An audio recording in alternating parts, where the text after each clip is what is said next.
tonight.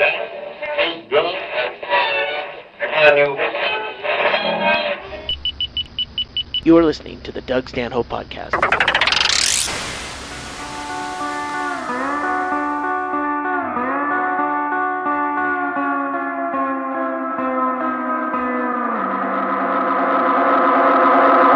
Pass me the lampshade, I'm drunk again.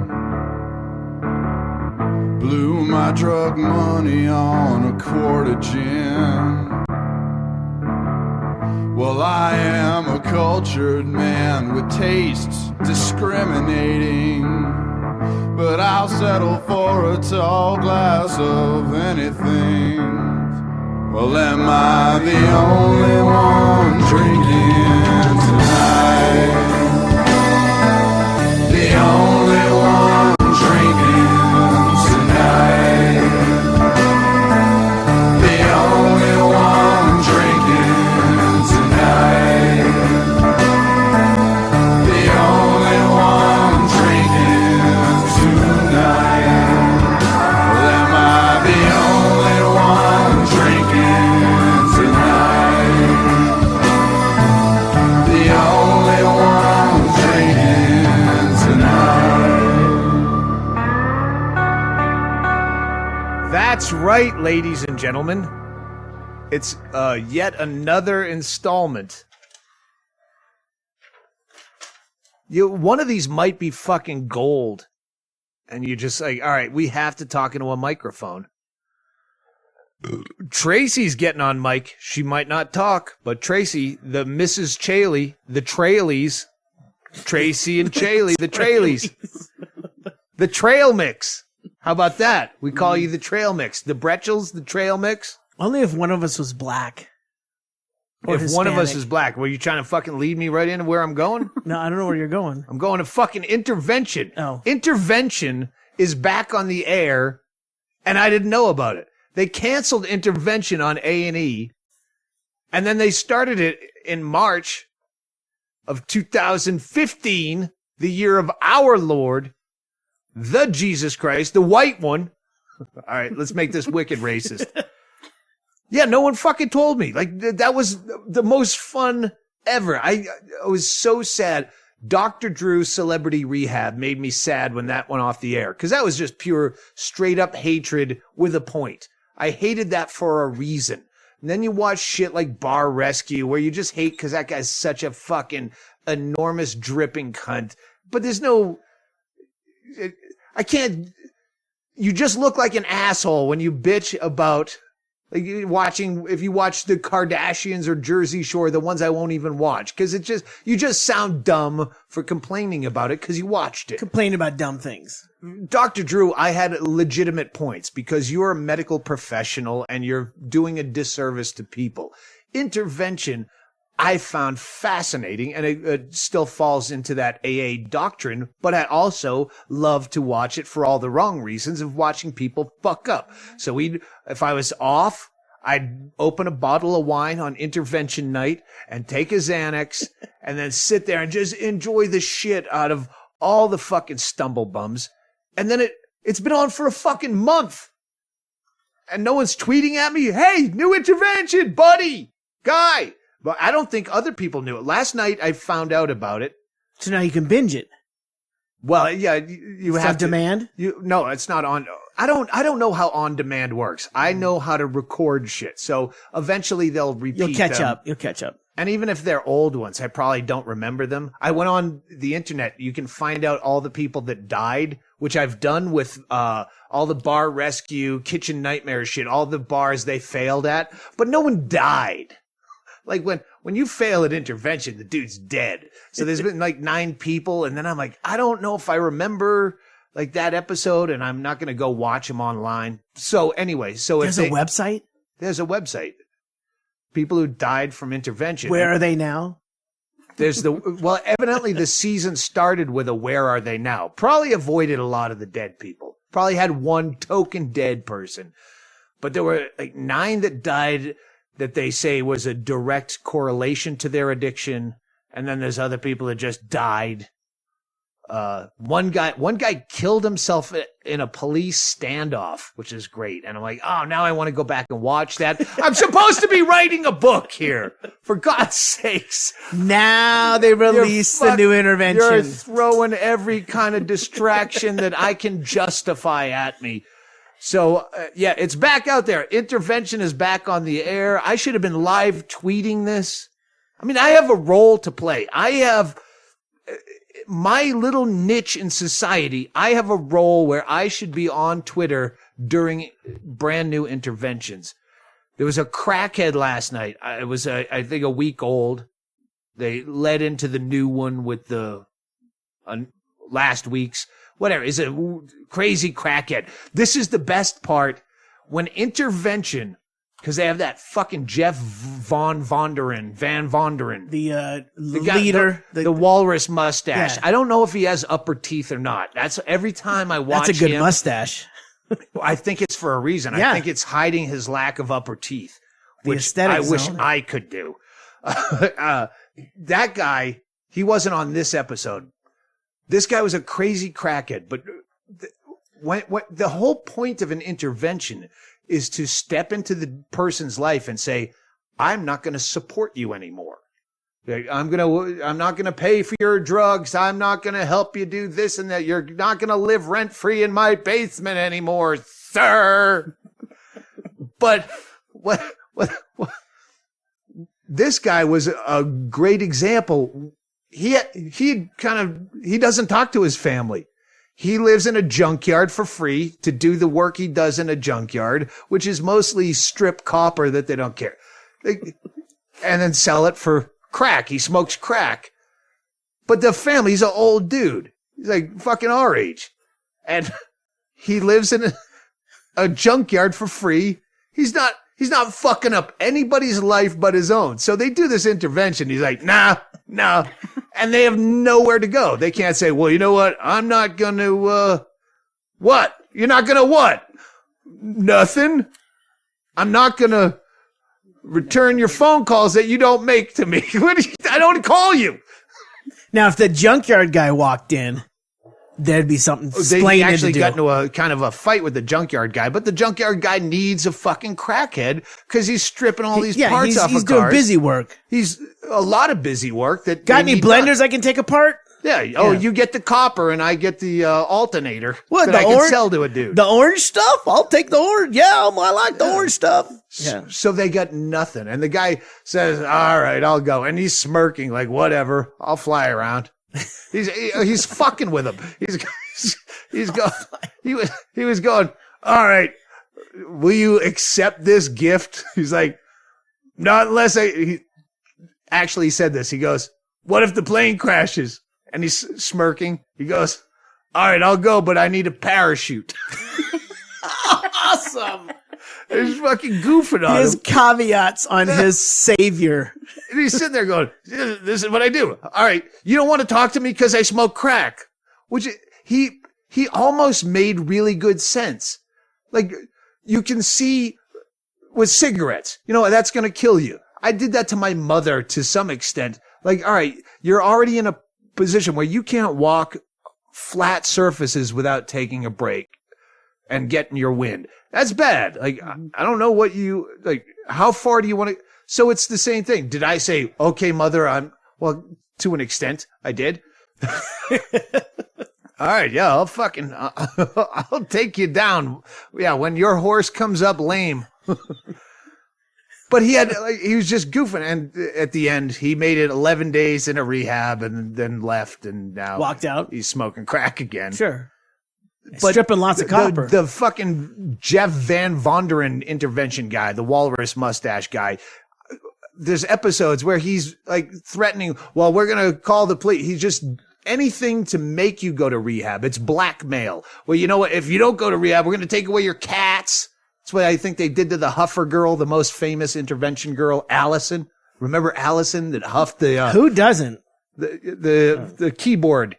The keyboard cleaner? Yeah, she was the compressed air to clean out the adorable. keyboards. Yeah. She stole my heart. They did a Where Are They Now? And she's all clean and boring. Oh, that's I hate it when a girl stops huffing keyboard cleaner. Anyway, they had nothing to just, what are you going to threaten me with? And he went, all right, I'll take a free flight. I'll hang around. But he just loves smoking crack. What's wrong with that? He was a little sketchy. I wouldn't hang around with the guy. I don't want him here for football, but he wasn't stealing people's shit or anything. Chad, follow that guy. Wherever he goes. His daughter was, well, I want you to be there when the baby's born. Don't you want to be there, Dad? Yeah. Sure. Yeah. I haven't looked at a pussy the same way since I saw you fucking burrow your way out of one. But sure, I want to be there. Well, I'll need a parachute. When your husband's ruined for life, I want to be there for that moment. And I tweeted that. She's about to marry her husband, who's a black guy. And so I tweeted that. Wait, the crackhead's daughter is marrying a Negro and they're doing the intervention on the crackhead? Get your priorities straight, A&E. Which, if you hear me say it like that, probably funnier than reading it as a stranger. Yeah. But then I was hoping to get some shit from that, and I didn't, because no one cares what I say. I like to assume that people just know how I'm saying it, but the truth is probably people don't give a fuck, and they probably weren't watching Twitter right then. That one girl, and I thought it might be fucking Nia, because her Twitter handle was @coldlotion. I thought it might be Bill Burr's wife. I'm like, She goes, maybe you need the intervention. And I went, because I was still sober at this point. I tweeted back.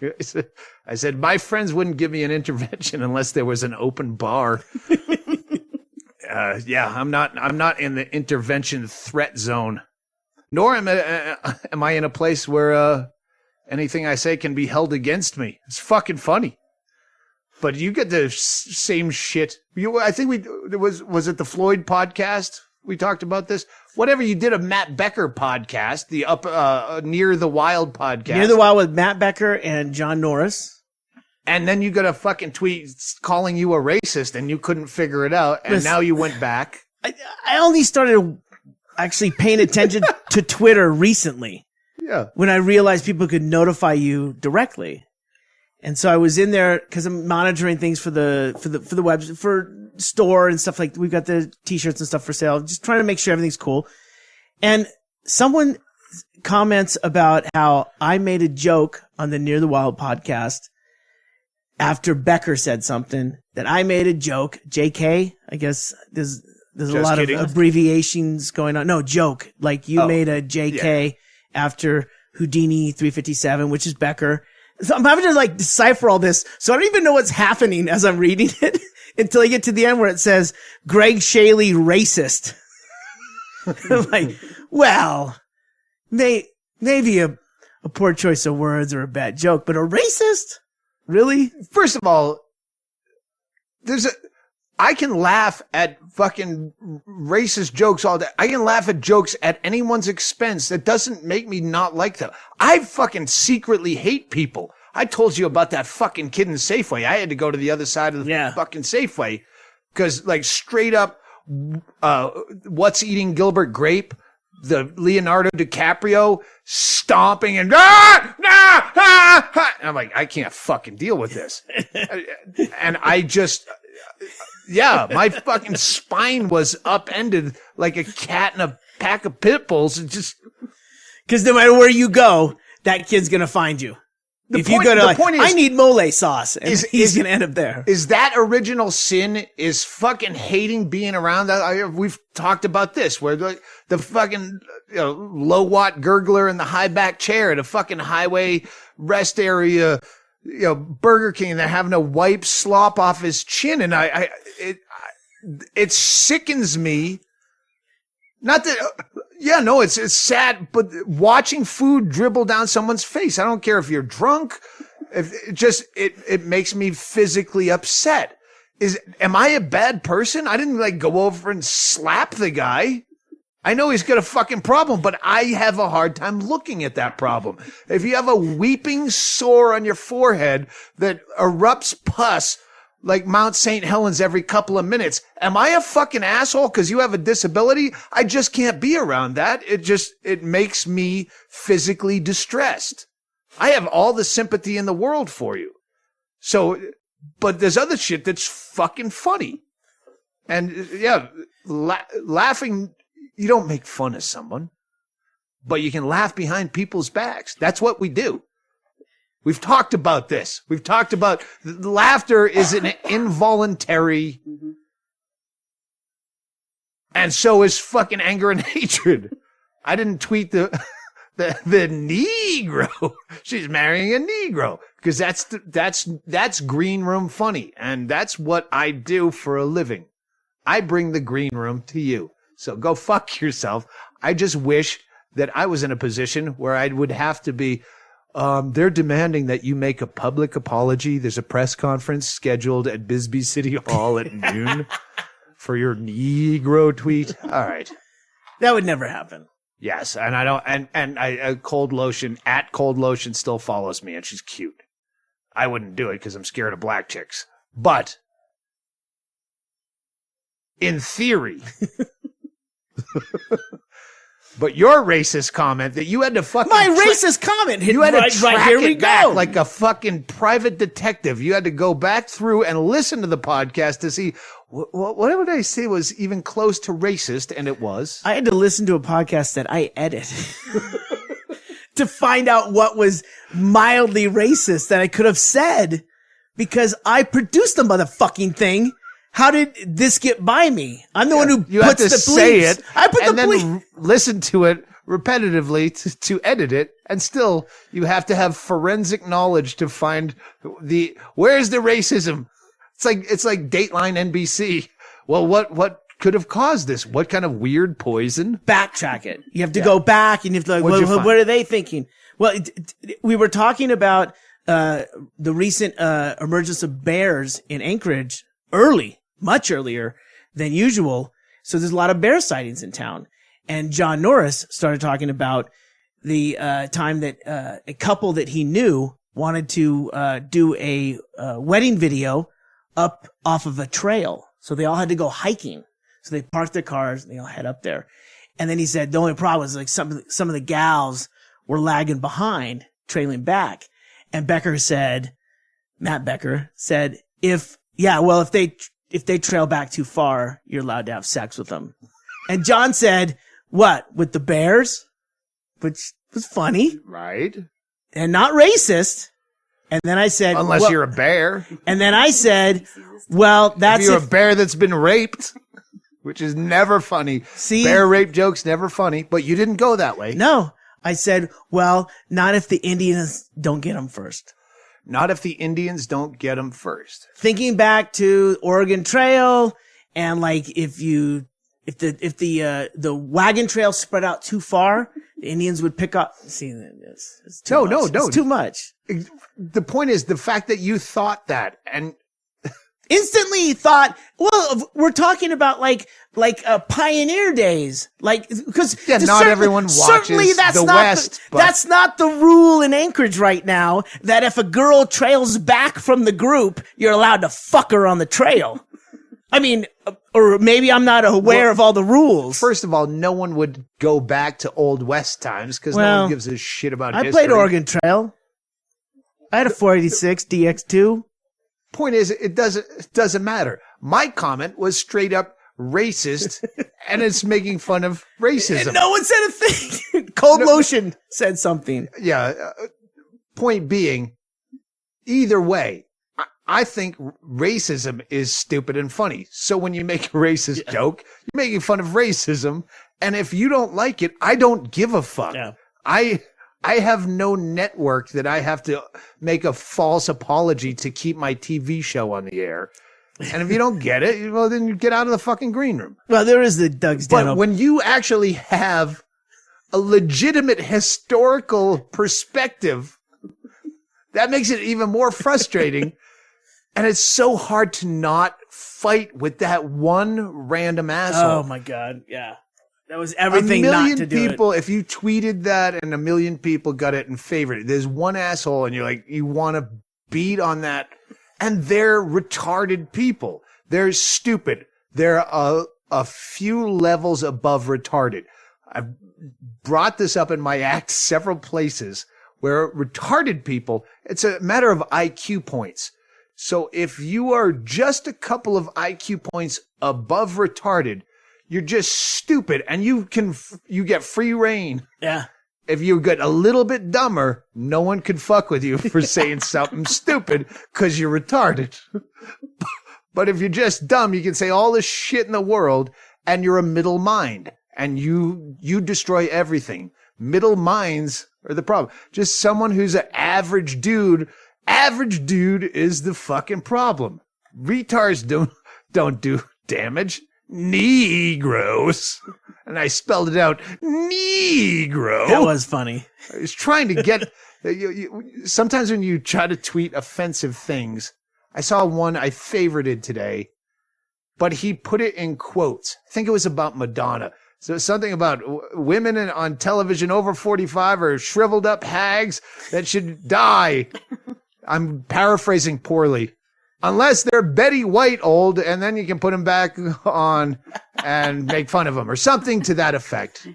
Just something I read and but he put it in quotes and said the internet, like signed. This is the quote.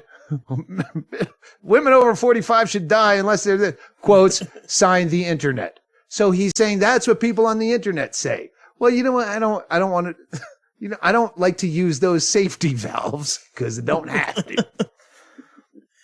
It's fucking funny.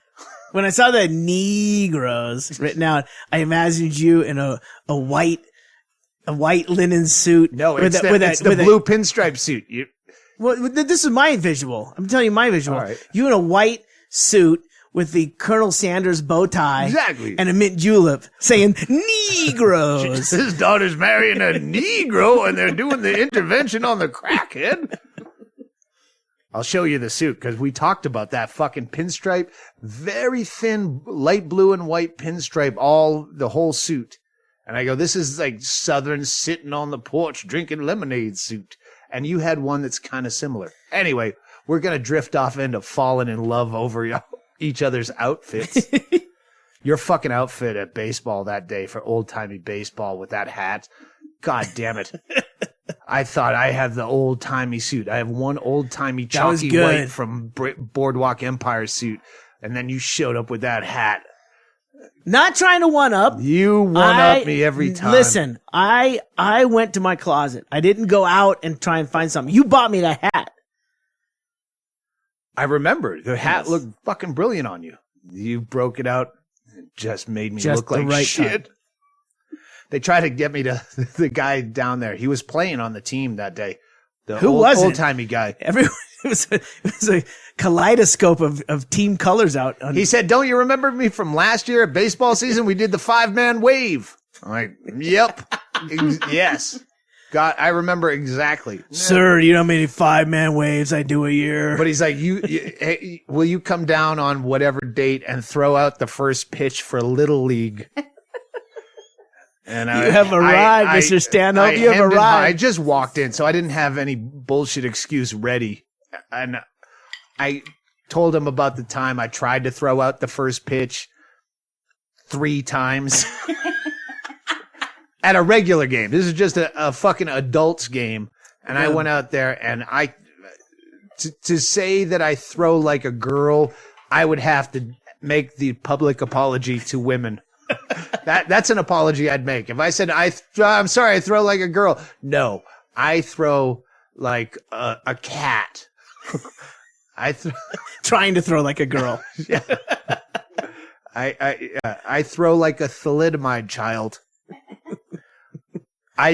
Honestly, the first 2 pitches went between first base and home plate, almost even. Like my delivery, I didn't release the ball till it was so close. It hit close to the ground and rolled. Closer to you than the batter. Oh, it definitely hit close to me. Okay. It just 2 times. And the people in the stands know I'm a comedian, so they think I'm overly fucking it up. No, that's the best I could do. And the third time, I just I threw like a girl. I lobbed it up. No underhand? No, I didn't. Underhand, you would have been a better shot. Underhand. I did. In fact, underhand would have been funnier. I did it overhand. I shot the third shot like I was shooting a basketball. And still like the most feminine princess. I won't say a girl because that's too, That's not feminine enough. I shot like a little, like I was wearing a ballerina's outfit. I was 9 years old. And that went towards home plate. It hit before it, but at least it got to where the catcher. So I try to quickly, sober, 2 in the afternoon, explain this to the guy. Well, can I just, I try to get a hold of you on Facebook. Don't read Facebook. Yeah. It says on my Facebook, don't read Facebook. Email me, and I gave him the address. And then when I got home, I had time to articulate some bullshit. Say, listen, and it's true, first of all, and the main reason, it's Little League. Most of those parents, if they knew who I was, would not want their kids to know what I do for a living. They don't want their kids listening to my shit. And if they don't know who I am, well, you're going to say, oh, is a big time comedian. Is going to throw out the first, and they're going to look it up. And they're going to fucking hate me at Safeway. This whole fucking 10 years of existence is just trying to not be hated where you live. And I have an act that... what do you do for a living? I'm an actor. Well, what do you do? Gaping anal porn. What movies can we see you in? None. You don't look at my movies because I'm not a different type of actor. Do gaping anal porn. The gaping anal porn of comedy. So yeah, I had to beg out and say no. And then you go, is that guy gonna think I'm a prima donna? Because I said no to throwing.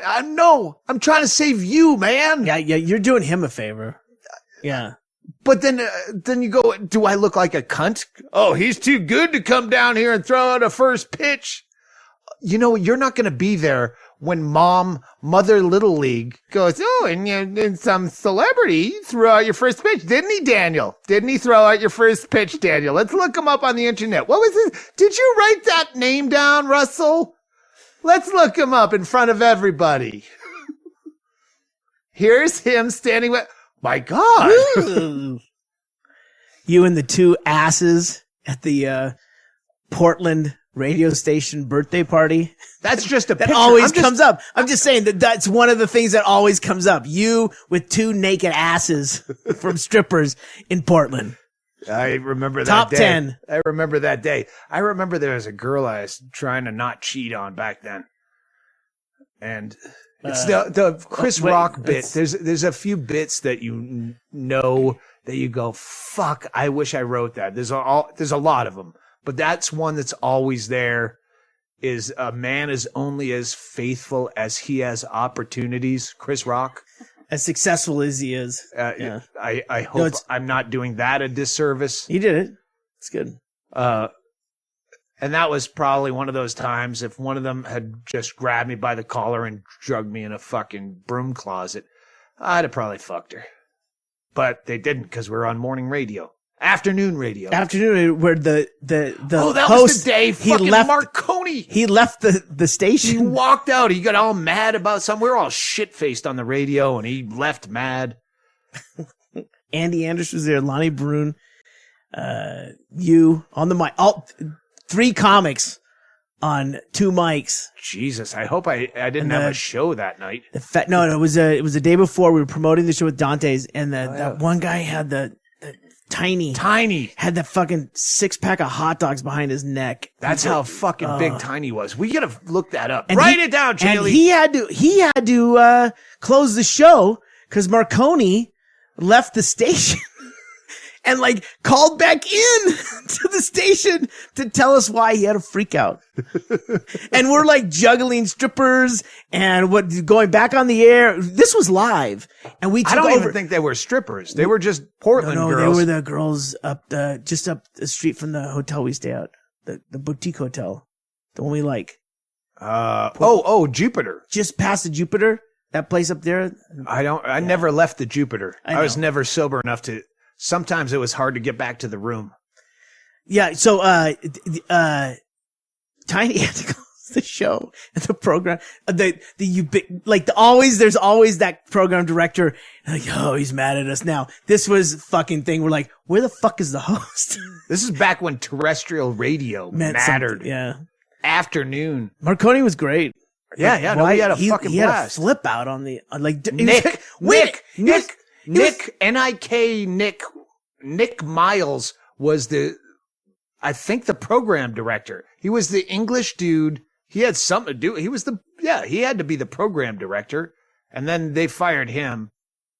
I said, fuck. I have to avoid any kind of legal ramifications.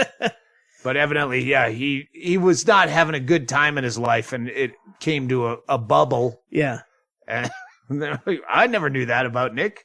Oh, shit, I didn't know that about Nick either. But I guess he's doing well now, and Marconi's somewhere. We just looked him up. They're always somewhere. When we were in Portland with fucking Marilyn Manson, afterwards, when we were staying at that place, the Red Lion by the airport that I fucking loved to day drink, the one bartender that was there was one really cool one, and then one guy that I don't think this guy likes us. He's just not real personable, but turns out he's like, yeah, I used to work with Christine Levine. Wow. So, yeah, I think they were radio people with Marconi. Yeah. Those were the days, and you knew when you were there. Goals were goals, a man, woman. That's bad. Where are we going from this? I have no idea. It doesn't matter. This won't air. This is just a burner thing. Bullshit, we're just drunk. We're just drunk. We're just hanging around. I know, but this is good. This is definitely going to air. What time are we at? I'm enjoying it. 30 minutes. That's a podcast. 30? 30 minutes. That's a fucking podcast. Tracey, you have to say something. Tracey has not said anything. You've never been on the podcast. You'll get drunk and chime in. Mm-hmm. All you do now is you sit down there in the suicide house and you lick stamps. That's all you do. You lick envelopes and you send out merch. How long are you going to tolerate this from this man? I've tried to liberate you from this life.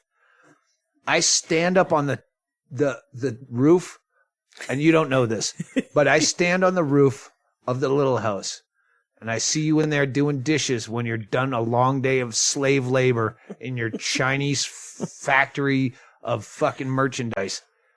And I put a twist tie around my penis so it looks like it's semi-erect. And I flash glow lights at it. I'm like, baby, there's so much more. Look, there's so much more. I could give you a real life. And then you just slam the door. You spray mace out the back door.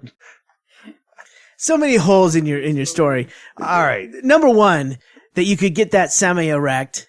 Clearly, any listener knows that's not going to happen. And number two, that's a pitched roof. Why wouldn't you stand on the fun house where you could actually look into the window for the kitchen? Because then the neighbors across the street on Black Knob will be equally disgusted. I understand. They would fucking come over. All those stray cats over there.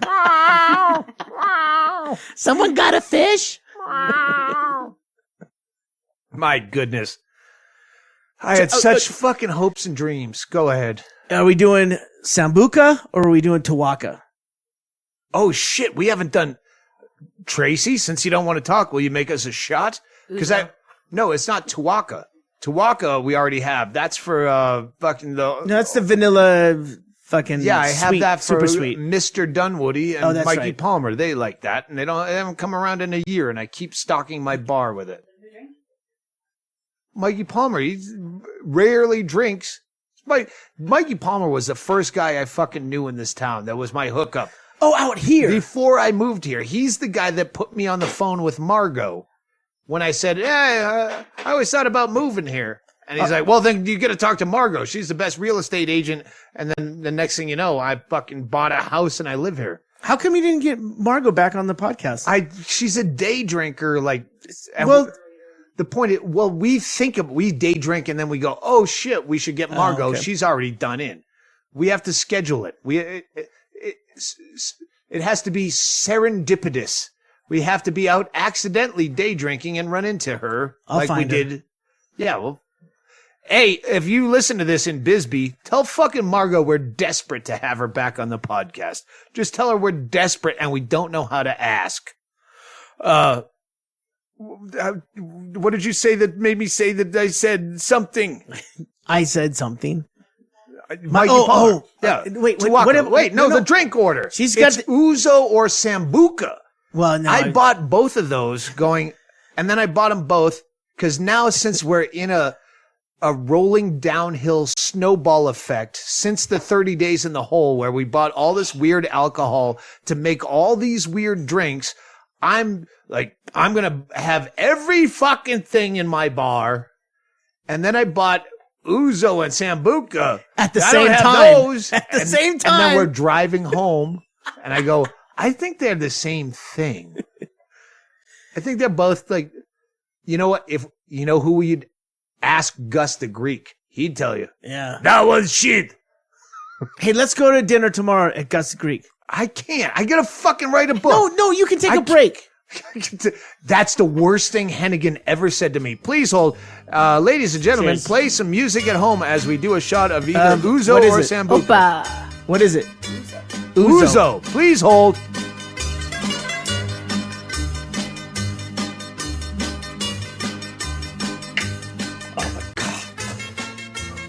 Fucking great. That's like the Worst taste in the world. the licorice jelly belly. You know Good when I plenty. buy Good the, plenty. the fuck $2.29 little bags of candy that I get at Ace Hardware. Ace Hardware. If you want candy, Your candy stop and hammers. I go to fucking Ace Hardware just to buy candy, and I look like such a fucking tool.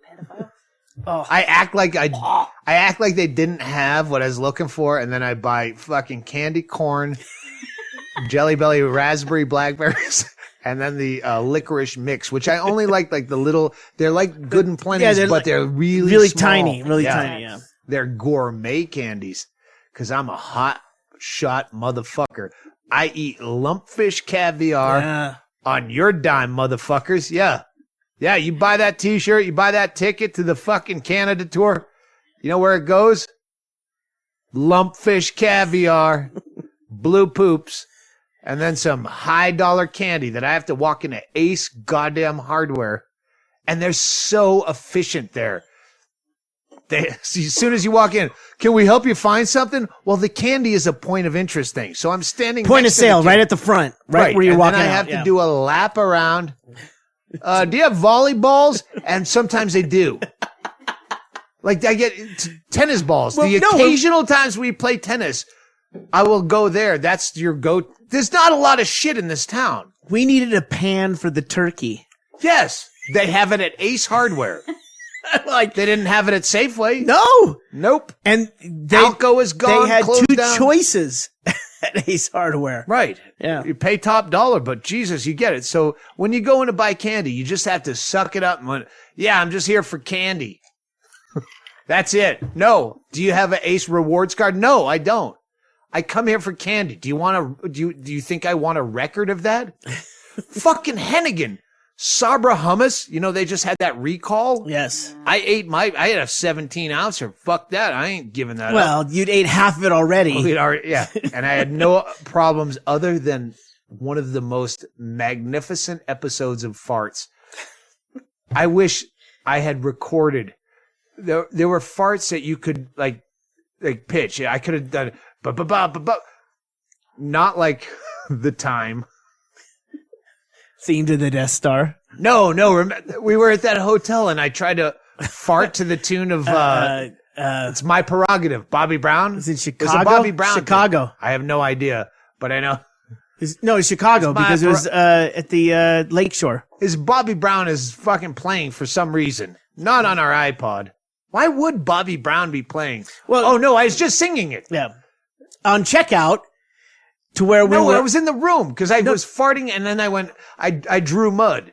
I was trying to fart to the tune. This one, I could have fucking done a whole song for 3 hours and it was that Sabra hummus night. If that's what Listeria is, then fuck, give me more. Was it the right stuff?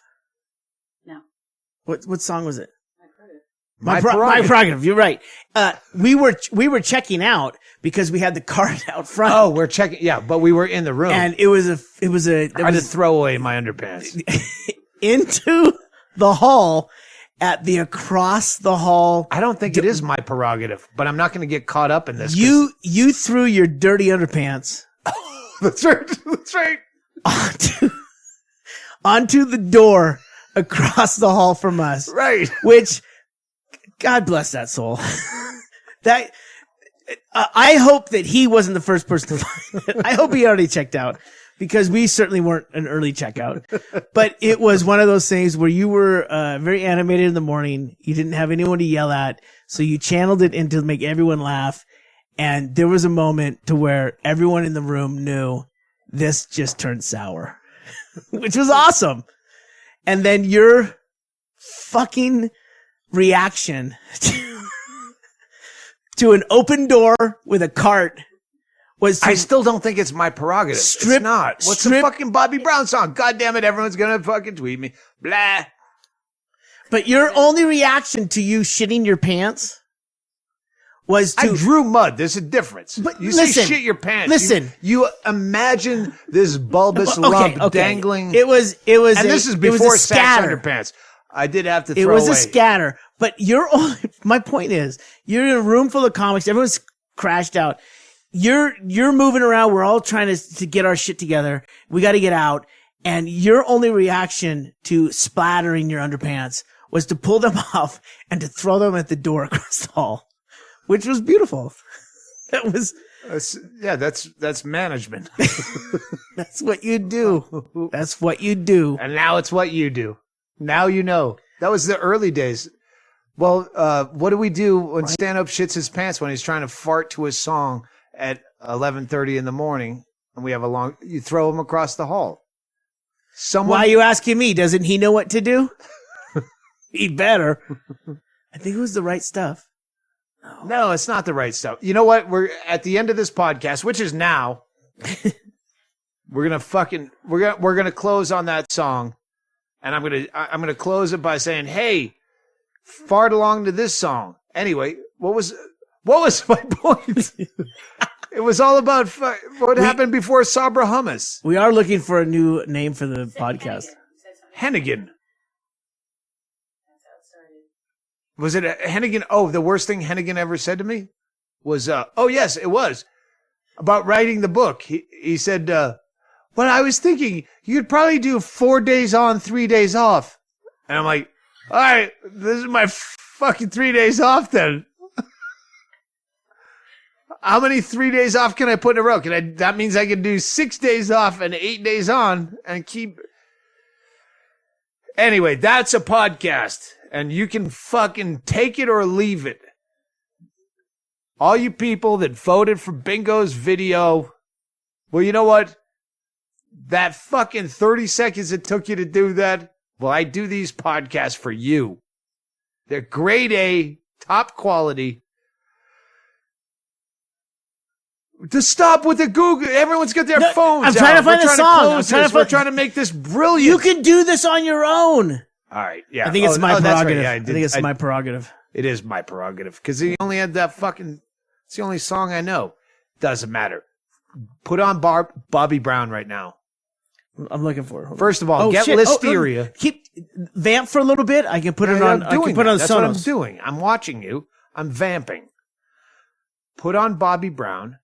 Get Listeria. Check and check. Eat 50% off meat that you already cooked and then is still left over. See, we did talk about this. The fucking farts were... Yeah, we did talk. We talked all about the farts. Jesus. What? First of all, who tunes into this? I hope Stanhope's coherent this time and doesn't remember that he had... swan songs to that fucking day he farted so well. I'm trying to go into a Frank Sinatra song. I'm going to play the song right now. I'm going to play the song right now. You don't play it now. You play it you edit it in. All right. I can't get it. All right. What we're doing, we're closing on songs of the Mattoid that are not the usual Mattoid song, because we just say play the Mattoid. You don't know that this guy was a fucking vision. He still is somewhere. He just lived in the United States illegally for decades? Like 15 years, I think. He got into America by going to South America.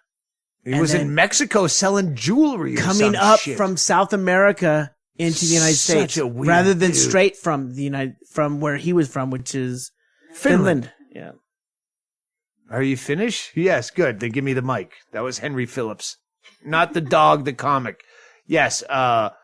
Yeah. So he does brilliant things, and we always close on Party Time, which he hates to even play because that's his hit. Best song ever. I fucking love that song. Yes, but the fucking some of the shit we've already played. Funeral Party. We've never played Rat Poison. You can look up the Mattoid, but the one that they sold me on when I first worked with them in Memphis, I can't remember the name of the club, but a little dirty rock and roll club where one of the first bands that I was ever paired with. We put a band with you because we know you're going to love the Mattoid. And he said he does a cover of, he explained it to me and it didn't do it justice, but I was already intrigued of Lionel Ritchie. Hello, is it me you're looking for? Play the Mattoid. This song is Hello.